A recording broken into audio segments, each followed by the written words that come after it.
Cześć Wam wszystkim, z tej strony Bogdan. W tym filmie pokażę Wam, w jaki sposób wymienić żarówkę LEDową lub halogenową z trzonkiem GU10, gdy ulegnie uszkodzeniu, albo gdy chcemy halogenową na przykład zamienić na LEDową lub odwrotnie.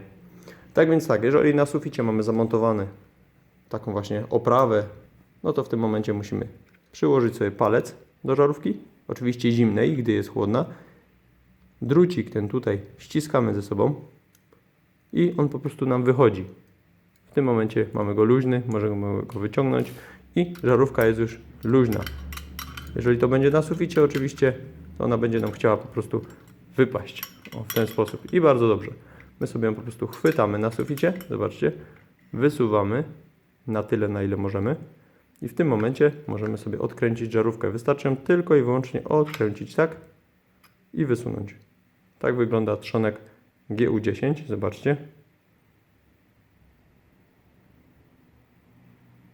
I teraz tak, jeżeli mamy nową żaróweczkę, to po prostu ją sobie wkładamy, dokręcamy, wsuwamy z powrotem.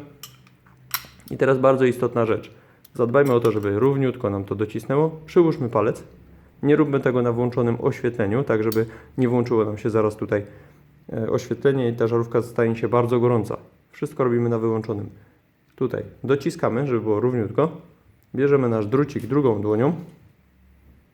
Wsuwamy sobie go tutaj pomiędzy palec, o, w ten sposób. O, tak. I tutaj po prostu dociskamy drucik, żeby wpadł na swoje miejsce. Zobaczcie. Hop. I już. Ten drucik zabezpiecza nam tą całą żarówkę, żeby po prostu nie wypadła. O to chodzi, żeby ona po prostu była na swoim miejscu. A tutaj możemy sobie regulować oczywiście kąt. Czasami oprawka jest tak zrobiona, że umożliwia nam tutaj drobny ruch tej żarówki. No i to nie jest najlepsze rozwiązanie.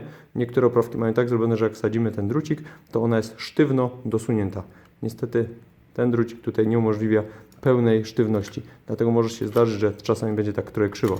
Tak czy siak nie wypadnie, no ale nie jest to najlepsze rozwiązanie. Jakkolwiek wymieniliśmy sobie już żarówkę i teraz bardzo istotna rzecz na samym końcu. Oczyszczamy powierzchnię z naszych odcisków palców, z tego tłuszczu, który mieliśmy na paluchach. Po prostu chusteczką czystą oczyśćmy sobie powierzchnię żaróweczki,